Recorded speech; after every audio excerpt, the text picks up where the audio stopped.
Television often serves as a welcome break from our busy lives. We can relax after a day's hard work, watch some football, baseball, or even reality TV, catch up on the news, or watch a movie in the comfort of our own homes. But there are certain television shows that pretend to be something they're not, at least according to some viewers. And in many cases, their suspicions were proven to be correct when it was revealed that some of their favorite shows were being less than honest. Number 10. The popular action-adventure children's game show called Legends of the Hidden Temple aired on the Nickelodeon channel from September of 1993 to September of 1995, and since then, reruns of the show have occasionally been aired for short periods of time.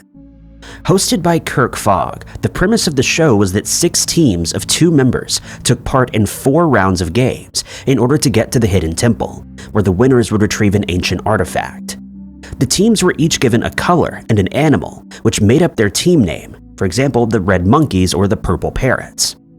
In the first round, the team had to make their way across a moat that contained several different obstacles, and they could use rafts, bridges, or ropes to get across. If one of the team members fell into the water, they would have to go back to the start of that round. Once both team members made it across, they would sound a gong, and the first 4 teams across would move on to the next round, which was called the Steps of Knowledge, which was a quiz-type round. The show's announcer, Olmec, who was played by D. Bradley Baker, would tell the teams about that particular episode's legend. And once he was done, he would ask a series of multiple-choice questions, and the first team to buzz in would get the chance to answer. Each time a question was answered correctly, the team would move down a step, and once they reached the lowest level, they would move on to the third round. Only 2 teams progressed beyond this round. The third round was called the Temple Games, during which the teams would take part in 3 physical trials. These challenges took on many forms, such as moving across a surface that had been covered in soap, spinning a giant wheel, or climbing over obstacles, to name just a few. Each time that a team completed the trial first, they would be awarded a piece of the Pendant of Life. Whichever team ended this round with the most pendant pieces would move on to the 4th and final round, called the Temple or Temple Run. During this round, the winning team would take their pendants that had been obtained in the previous round into the temple. They would then have 3 minutes to make their way through the maze of doors, some of which had guards hiding behind them, or puzzles that needed to be completed. Their task was to find the artifact, and when this was done, all the doors would unlock and the guards would disappear. The winners would receive a prize, but if they made it out of the maze in under 3 minutes, they won a vacation or time at a NASA space camp. But the show wasn't without controversy, as many people felt that the show was rigged. It was later revealed by former contestants that if a team was eliminated in the first round, they were allowed another attempt, which was never revealed while the show was on air. If they made it to the Temple Run, they were given a map to study beforehand, giving them a good idea of where to find the artifact. So, as it turns out, fans were correct in thinking the show wasn't all that it seemed, but most people feel that the contestants were given a helping hand rather than it being considered as rigged. Number 9. Most of us are familiar with the reality TV competition show called Survivor, but for a long time, people who watched the show were suspicious that the contestants on the show didn't actually have it as hard as it seemed, and that there was a fair bit of rigging going on. The American version of the show first aired in May of 2000, with the latest season starting in September of 2024. One contestant who took part in the very first season, an attorney called Stacy Stillman, lost her place on the island after her fellow teammates voted her out for not doing her part. Following her departure, she decided to sue the show's executive producer, claiming that the show's creator, Mark Burnett, had interfered with the voting by convincing 2 of her teammates to vote for her, rather than another elderly contestant. She claimed that this was done in order to attract an older audience to the show, but the lawsuit never went anywhere, as the matter was settled outside of court. But this wasn't the last time that the show was accused of deceiving its audience. It's since come to light that some of the people we see taking part in some of the challenges aren't actually the contestants. On many occasions, stunt or body doubles were brought in to complete the challenges that were deemed too physically demanding for the average person. Furthermore, some contestants are chosen to appear on the show merely because they have experience in front of the camera, or because some of the applicants to the show are thought to look unsuitable to appear on TV. But it's not only the American version of the show that's rumored to be rigged. The 2023 season of Australian Survivor, Heroes vs. Villains, became the focus of a new allegation after one of the show's producers appeared on a podcast with a few revealing details that fans weren't aware of. As an example, he stated that if contestants were tasked with carrying sandbags, the contestant who was favored to win would be given a lighter one, making their chances of winning much higher. Then there are the claims that even the voting was rigged, and the producer also confirmed this theory. They would warn contestants that they were being targeted by the rest of their team, but the manipulation used went even further than that. If an unfavorable team member found an idol, which would normally keep them safe from elimination, producers would convince them not to use it, telling them that they were definitely safe from being voted out. But when the voting is done, the contestant would be eliminated without ever using their idol, ensuring that only the favored team members remain on the show. The idols were often placed in areas where these favored contestants were known to walk, giving them a much better chance of finding them. In this particular season, one contestant, George Mladenov, received a lot of favoritism, according to the producer and fellow contestants, to the point where he was openly told where to find immunity idols so that he would remain on the show. He would announce that he was leaving camp to go to a certain area, after which producers would run ahead and leave an idol for him to find with the cameras pointed at the perfect spot to show him stumbling across it. There's no doubt that reality TV leaves a lot to be desired at the best of times, but these revelations came as a shock to many Survivor fans, some of whom vowed never to watch it again. Number 8. Who Wants to Be a Millionaire is one of the most famous game shows of all time. It first aired in the UK in September of 1998 and is still going strong today, with versions of the show also being aired in other parts of the world, including the US, South Africa, Canada, Denmark, and Finland, to name but a few. The original UK version is currently hosted by Jeremy Clarkson of Top Gear fame, but before him, Chris Tarrant was the host for 13 years before stepping down in 2013.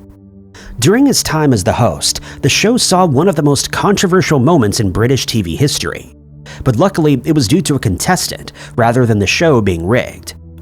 During the show's 10th season, which aired in 2001, a man named Charles Ingram featured as a contestant after his wife Diana and Adrian Pollock, his brother-in-law, had made appearances and walked away with $32,000 each. Though the episode never made it onto the air, it was revealed that Ingram had made it all the way to the end and walked away with the main prize of £1 million. He'd become only the third person to complete the entire board, but his winnings were withheld after producers of the show noticed something strange during his run, and they suspected that he may have been cheating.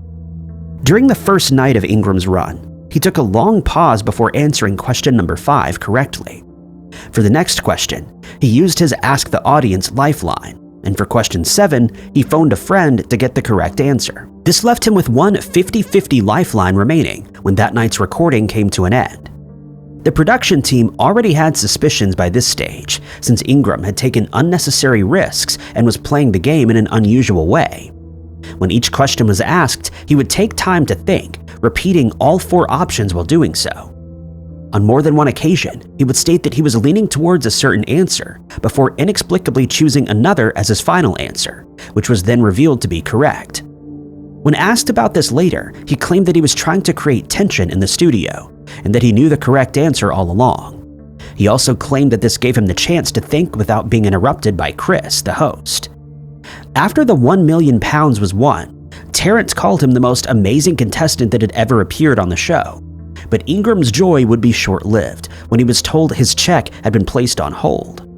The recording of the show was then scrutinized by production staff members, and they found that Tequin Whittock, a contestant who was still in the fastest finger section, had coughed at just the right moment when Ingram was reading out each of the answers while he was, quote, thinking. Not only had Ingram initially favored the wrong answer on every question, but it was soon discovered that his wife Diana, who was seated in the audience, had also coughed immediately before Ingram changed his answer to the correct one for the $32,000 question. Ingram was reported to the police, and he, his wife, and Whittock were charged with procuring the execution of a valuable security by deception. They were all found guilty and given suspended prison sentences. They were also ordered to pay fines, and Ingram and his wife were ordered to pay major legal fees. Ingram was also ordered by the military to resign his position as major as a result, but all three parties involved claim to this day that they were innocent, despite all the evidence showing otherwise. Number 7. The HGTV home reality TV show House Hunters first aired more than 2 decades ago in 1999, and it paved the way for many more similar shows that kept audiences captivated. The premise of the show was that a person, couple, or family teamed up with a real estate agent to find their dream house. They were then shown 3 different properties, each chosen by the real estate agent. And at the end of each episode, the potential buyers needed to decide whether they wanted to buy the house or pass on all the options. While most episodes ended with the buyer or buyers opting to wait so that they could look at more options, some people found their dream property and stated that they would be buying it. The agent would then contact the buyer to make an offer, which they would either accept or reject. The show proved to be very popular with audiences, resulting in a spin-off show called House Hunters International, in which people followed the same process, but with properties in a different country to the one that they were currently living in.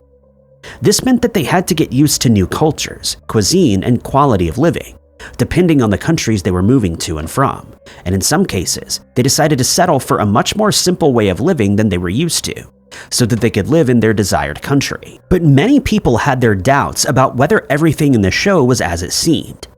They felt that the show often felt scripted, and that the potential buyers were never really going to commit to buying a property. And according to a few people who appeared on the show, they were right. One woman who had purchased a house in upstate New York in 2012 decided to move elsewhere, and she was contacted by a real estate agent who was connected to House Hunters. He asked whether she would consider appearing on the show, and she agreed.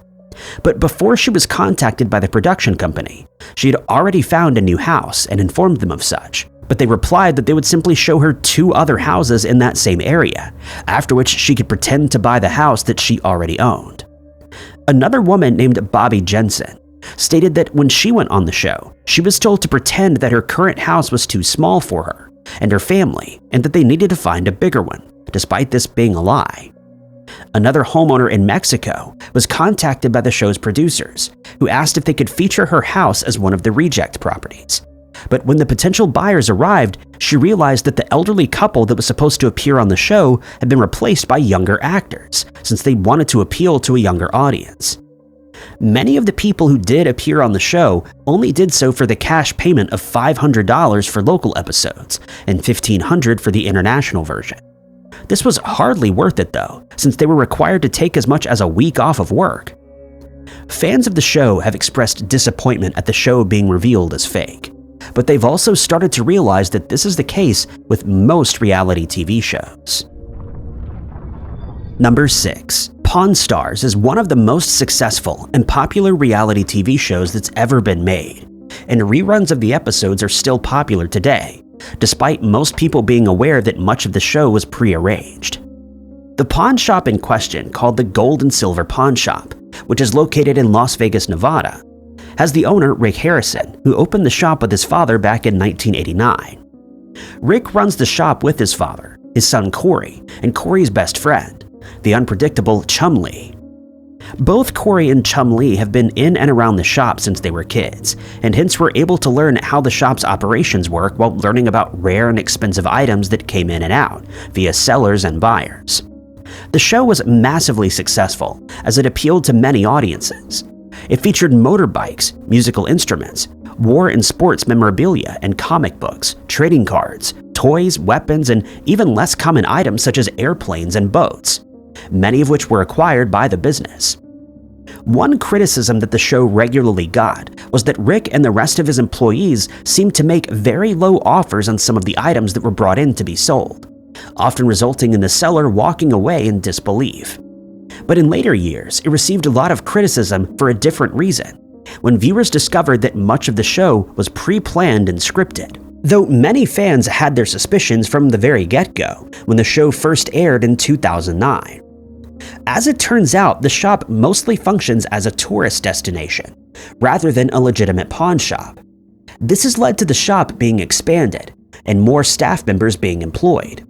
A gift shop has been added where tourists can buy souvenirs after visiting the shop, though it's never shown in any of the episodes.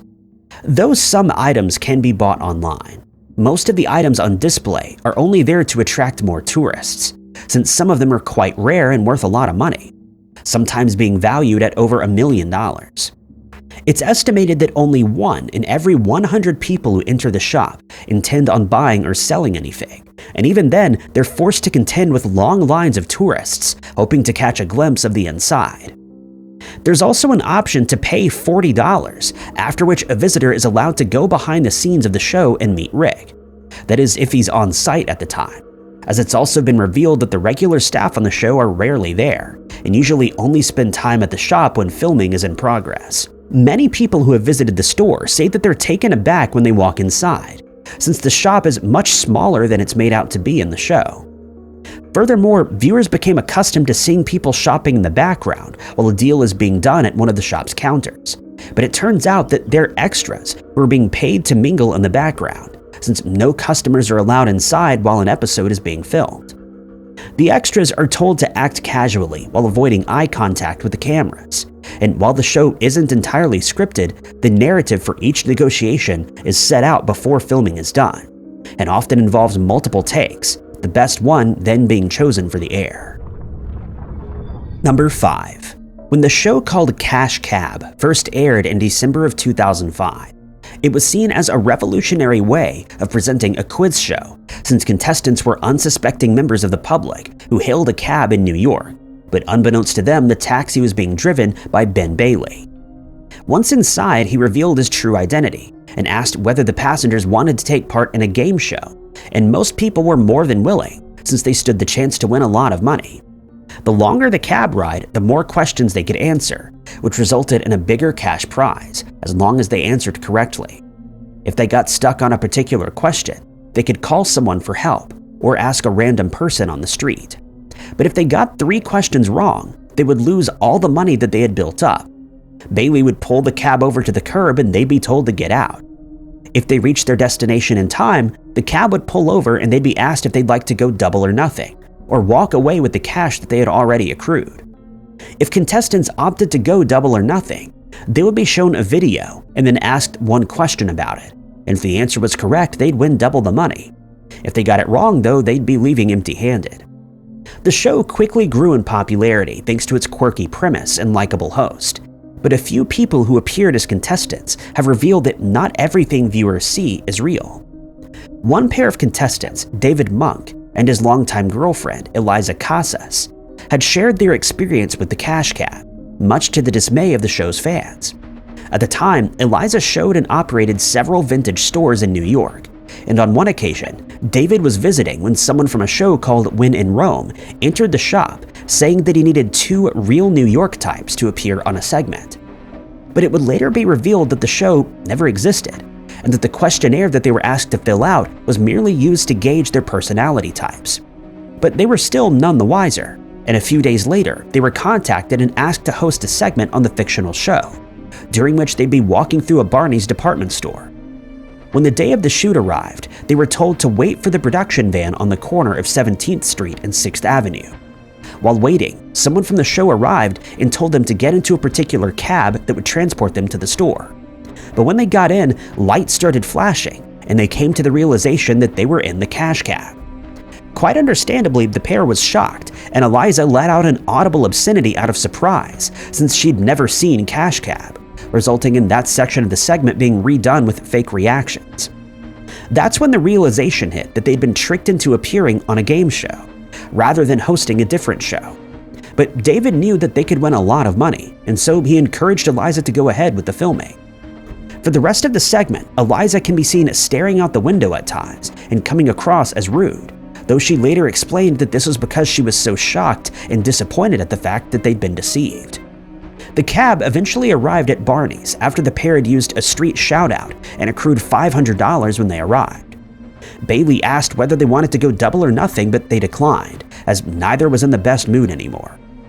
Bailey handed over the cash, which turned out to be fake, and they were told that they would receive a check in the mail, and the production crew left without so much as an offer to drive David and Eliza back to the spot where they were picked up from. Number 4. The talent show American Idol has become a global phenomenon. It served as the launching pad to many successful music careers, but it also attracts viewers who enjoy watching people present their ridiculous gimmicks in hopes of making it through to the next round, often with hilarious results. But when the 21st season of the show ended in 2023, many fans of the show started debating whether or not it was rigged, since they felt the winner, Tanguy, took the top prize thanks to a sympathy vote, since his father had recently passed away. For those who don't know, unsigned singers perform in front of an audience and a panel of judges in hopes of landing a recording contract. Each week, the judges and viewers vote for their favorite performer, and at least one singer is eliminated until one remains as the winner. But throughout the years, viewers have noticed some strange editing in some episodes, leading to speculation that the show is rigged in some way, or that not everything is as real as the show claimed it to be. One former contestant, Kate Watson, has revealed that she appeared on the show and made it all the way to Hollywood Week, but her talent went unnoticed as she was never featured on aired episodes due to other participants being favored over her. This has led to further speculation that the voting process is rigged so that these favorite artists get more airtime, while other more talented singers are left by the wayside for one reason or another.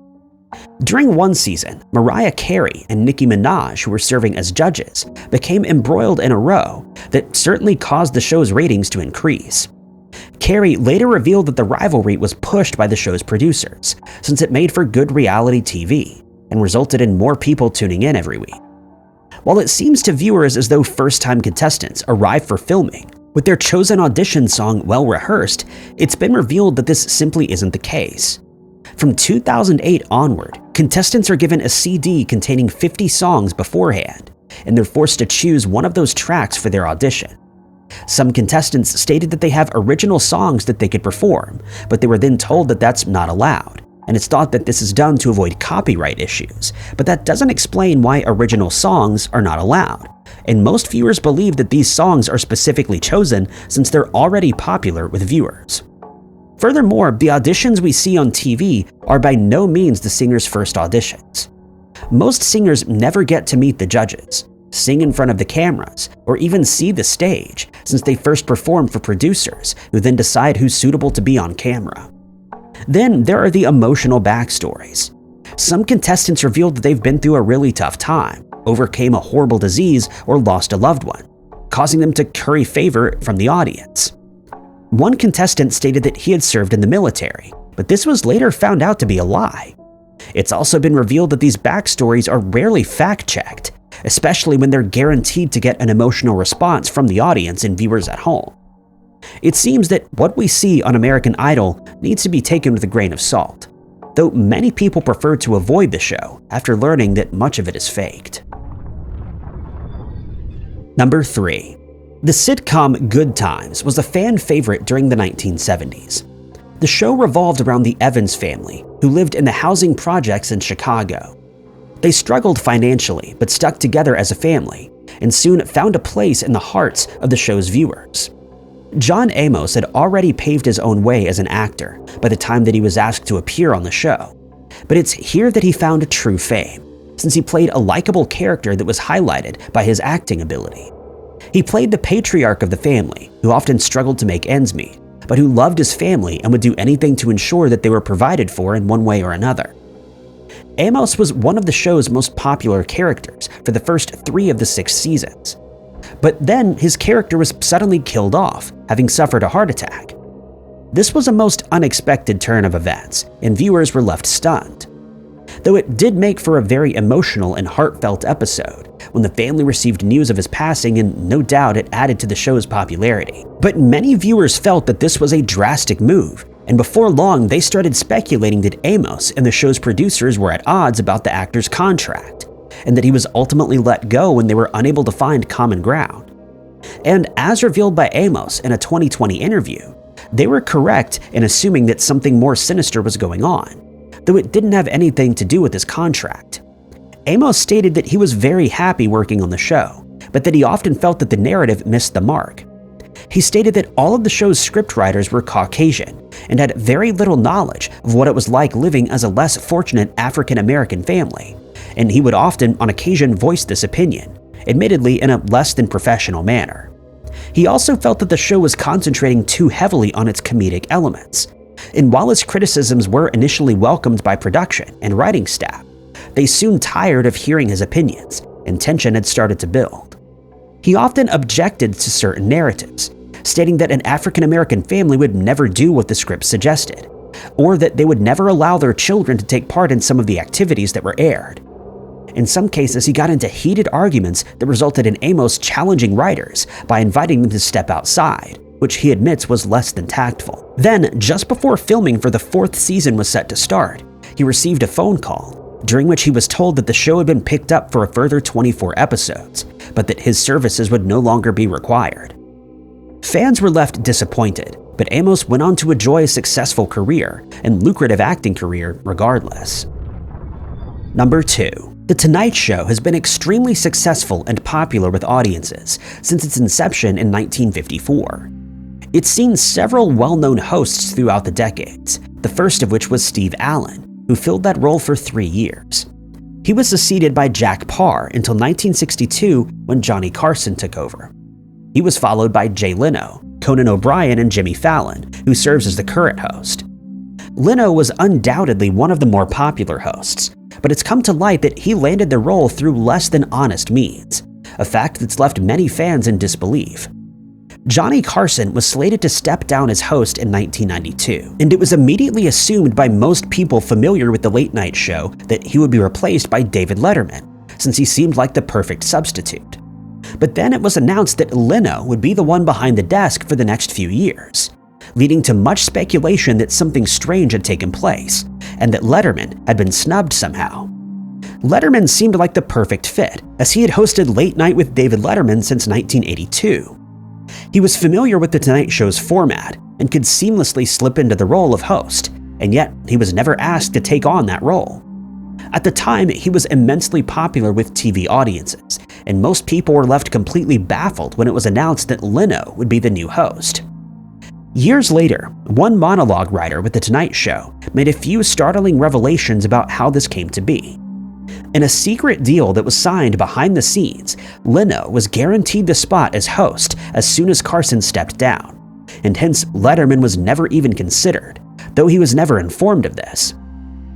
NBC's then vice president, Rick Ludwin, explained that the decision was made as part of what he recalls as a re-upping of Leno as the show's host, but it was also revealed that this wasn't the only deciding factor. According to some sources, Letterman was notoriously hard to work with, as he often came across as rude towards production staff, with Ludwin describing some of their interactions as draining and bothersome. He added that this became a large factor in choosing Leno over Letterman, though he knew that many of Letterman's fans would be left disappointed since they felt that he was the perfect fit for the show and that he would bring in good ratings. Nonetheless, the show has remained as popular with audiences as it ever was, and after his retirement, Leno continued working in television as well as stand-up comedy.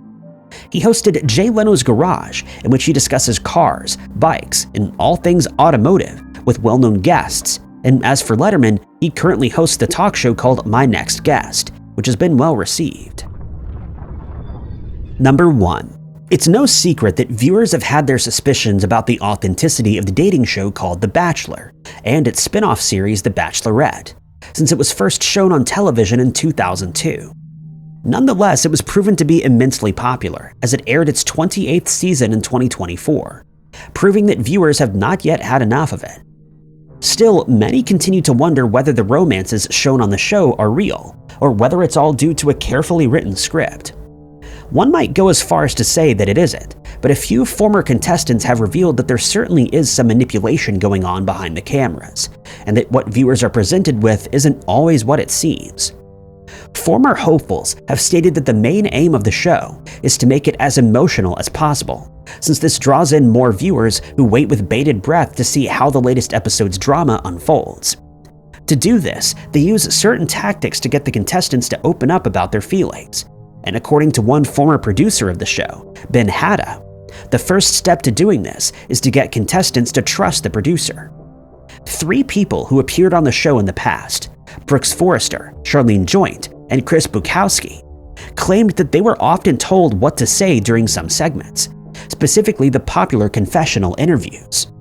They were dead set against the idea at first, but eventually gave in after they were pressured by the production staff. After sitting in a room for an hour or longer, Bukowski eventually agreed to say whatever was needed just so that he could get outside again. He states that it often felt as though he was being interrogated. In some cases, he was told to answer a question a certain way, but he refused and provided his own answer. But this was seen as unacceptable, and the interviewer would just keep repeating the same question over and over again until he finally delivered the lines that he was told to.